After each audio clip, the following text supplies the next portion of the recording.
కాకినాడ జిల్లా తుని నాసా స్వచ్ఛంద సంస్థల ఆధ్వర్యంలో అంతర్జాతీయ స్వచ్ఛంద సంస్థల దినోత్సవం అత్యంత వైభవంగా నాసా సంస్థ డైరెక్టర్ సోనీవుడ్ మరియు జ్యోతి ప్రేమదాస్ ఆధ్వర్యంలో ఘనంగా నిర్వహించారు.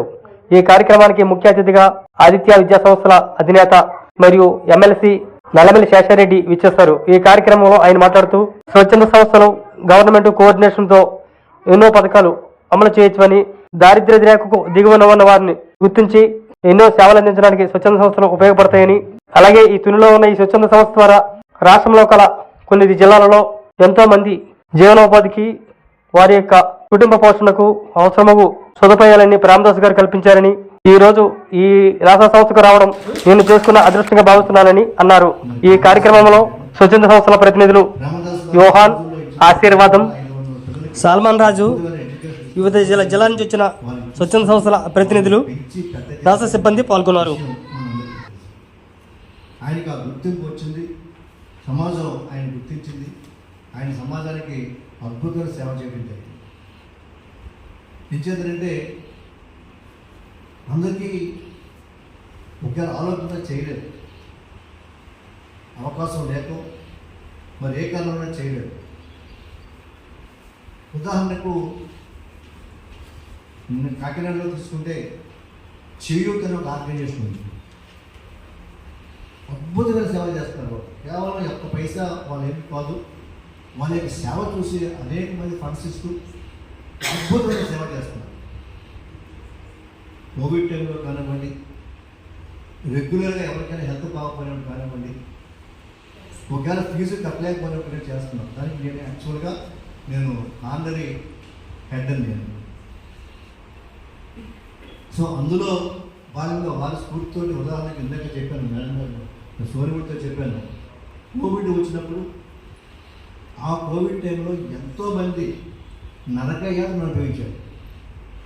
ఓ పక్కన ఆరోగ్యం ప్రాబ్లం వచ్చి, రెండోదేమో ఒక పక్కన తిండి లేక, ఇటువంటి సమయంలో ఆ రోజు ఆ చేయూత ఆర్గనైజేషన్ తోటి మన హాస్టల్ నుంచి సుమారు రోజుకి 1000 మందికి ఫుడ్ పంపడం జరిగింది. ప్రతిరోజు 1000 మందికి ఫుడ్ తయారు చేసి పంపించాము. రెండోది,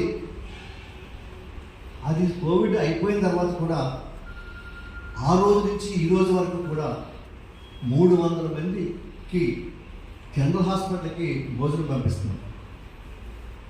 అంటే హాస్పిటల్లో కేవలం పేషెంట్కి మాత్రమే వాళ్ళు భోజనం పెడతారు, కూడా వచ్చే అటెండర్స్కి హెల్పర్స్కి భోజనం పెట్టరు. వాళ్ళ పరిస్థితి జనరల్ హాస్పిటల్కి వచ్చారంటేనే పేదవారు. అటువంటి వారికి మనం రోజు 300 చొప్పున మందికి మనం భోజనం పంపిస్తూ మొన్ననే 1000 రోజులు ఇప్పుడు కంప్లీట్ అయ్యి మేము స్టార్ట్ చేస్తాం. సో ఆ విధంగా అనేక కార్యక్రమాలు చేయాలనేటువంటి వ్యక్తి నేను ఇచ్చేదంటే, నేను కూడా ఒక సామాన్య కుటుంబంలోంచి, సామాన్య కుటుంబం అంటే మా నాన్నగారు నన్ను కూలి పని చేసి పెంచారు. నేను ఇంటర్మీడియట్ అయిన తర్వాత కోతలకు వెళ్ళేవాడిని. ఇందాక చెప్పాను మేడం, 14 రూపాయలు నేను తీసుకున్నాను మొట్టమొదటి 1970లో. 14 రూపాయలు కూలీ తీసుకుని ఆ రోజు నేను స్టార్ట్ చేశాను నా జీవితాన్ని. ఆ తర్వాత లెక్చర్గా నేను నా జీవితం ప్రారంభించి, ఆ తర్వాత ఆదిత్య సంస్థను ప్రారంభించి, ఇవాళ ఇంచుమించు ఒక 70 కాలేజీలు ఇంక్లూడింగ్ ఇంజనీరింగ్ మొత్తం కేజీ టు పీజీ ఒక 70 సంస్థలు నిర్వహిస్తూ, అలాగే 70,000 మంది విద్యార్థులకు నేను విద్యను అందిస్తూ, ఒక 7,000 మంది స్టాఫ్ ఇవాళ ఆదిత్య సంస్థలో పనిచేస్తున్నాను. సో నాకు ఆ దేవుడిచ్చిన వరంగా నేను భావిస్తాను. సాధారణంగా ఏంటంటే మా రెడ్డి కమ్యూనిటీలో వడ్డీ వ్యాపారం లేదంటే రైస్ మిల్స్ అనో ఇటువంటివి చేస్తూ ఉంటారు. కానీ ఆ దేవుడు నన్ను ఈ విధంగా ఆశీర్వదించాడు, నువ్వు విద్యారంగంలో వెళ్ళమని చెప్పేసి. ఆ విధంగా విద్యారంగంలోకి ఎంటర్ అవటం, ఆ తర్వాత అనుకోకుండా నేను రాజశేఖర్ గారి యొక్క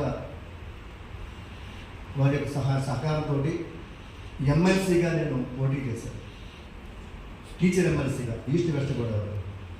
ఆ సమయంలో ప్రేమదాస్ గారితో నాకు బాగా పరిచయం అవడంతో నా ఎలక్షన్లో నెగ్గడానికి ఆయన ఇచ్చిన సలహాలు కానీ సహకారం కానీ ఆయన చెప్పిన సేవ కూడా నేను ఈనాటికి మరోలేని వ్యక్తి. మరొకసారి ఆయన ధన్యవాదాలు చేస్తున్నాను. ఆ తర్వాత నేను ఎమ్మెల్యేగా 5 years ఉన్న అనపర్తి నియోజకవర్గానికి. ఈరోజు నేను ధైర్యంగా దేవుడి మీద ప్రమాణం చేసి చెప్పగలను, ఈ 7 సంవత్సరాల కాలంలో ఒక్క అవినీతి పని కానీ, ఒక లంచం కానీ, ఎటువంటి పొరపాట్లు చేయకుండా అత్యంత నిజాయితీగా నేను 7 సంవత్సరాలు రాజకీయాల్లో ఉన్నాను. చాలా ధైర్యంగా, చాలా గర్వంగా చెప్పుకుంటాను.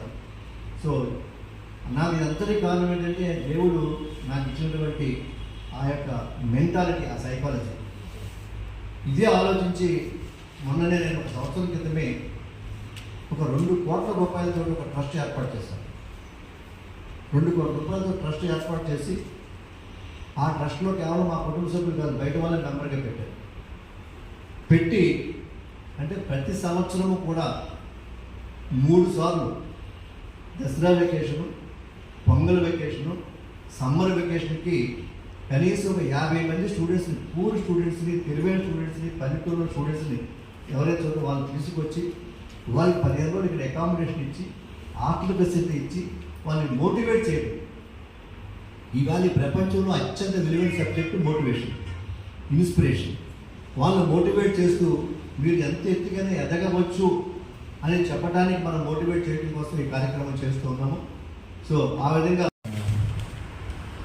డిస్ట్రిక్ట్ లెవెల్లో ఒక పెద్ద ఎన్జిఓ కార్యక్రమాన్ని నిర్వహించి కమిటీ ఫామ్ చేసి ప్రెసిడెంట్, సెక్రటరీ ద్వారా ఒక మంచి కార్యక్రమం చేద్దాము అని నాకు సలహా ఇచ్చారు.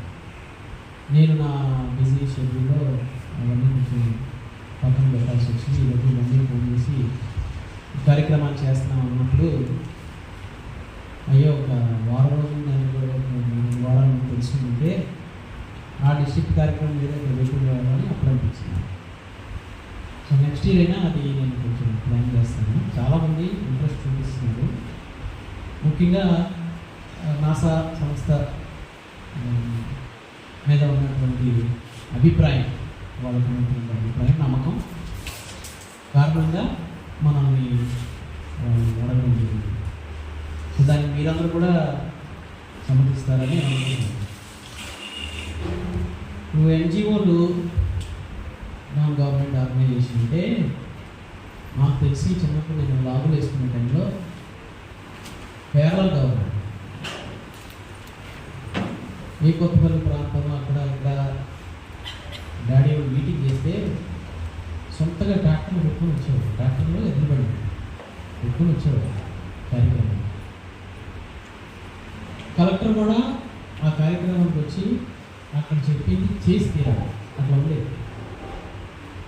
నాసా సంబంధించిన కొంత బయోడేటా లేకపోతే రెజ్యూమ్, నాసాకి సంబంధించిన రెజ్యూమ్ని నేను తయారు చేసినప్పుడు యాక్టివిటీస్ వైజ్గా ఫండింగ్ లాస్ట్ 25 ఇయర్స్లో 30 ఇయర్స్లో ఫండింగ్ వైజ్గా యాక్టివిటీస్ని డివైడ్ చేయడం స్టార్ట్ చేశాను. కొన్ని కారణాలు, హౌసింగ్కి ఎంత ఖర్చు పెట్టాం నాసా ద్వారా, ల్యాండ్కి ఎంత ఖర్చు పెట్టాం, చిల్డ్రన్ ప్రోగ్రామ్ ఖర్చు పెట్టాం, రూరల్ డెవలప్మెంట్ ఖర్చు పెట్టాం అని కొన్ని హెడ్స్ కింద ఒక 9-10 మేజర్ హెడ్స్ ఉంటాయి. ఆ మేజర్ హెడ్స్ కింద తీసుకుని డివైడ్ చేస్తూ ప్రారంభించినప్పుడు అందులో కొన్ని ఆశ్చర్యమైనటువంటి డేటా, గవర్నమెంట్తో పోటీ పడేటటువంటి డేటా అందులో ప్రత్యక్షమైంది. ముఖ్యమైనది ఏంటంటే హౌసింగ్ ఉంటుంది. కొన్ని వేల హౌసింగ్ ఇళ్ళు ఈరోజు పథకాన్ని నేను పట్టట్లేదు.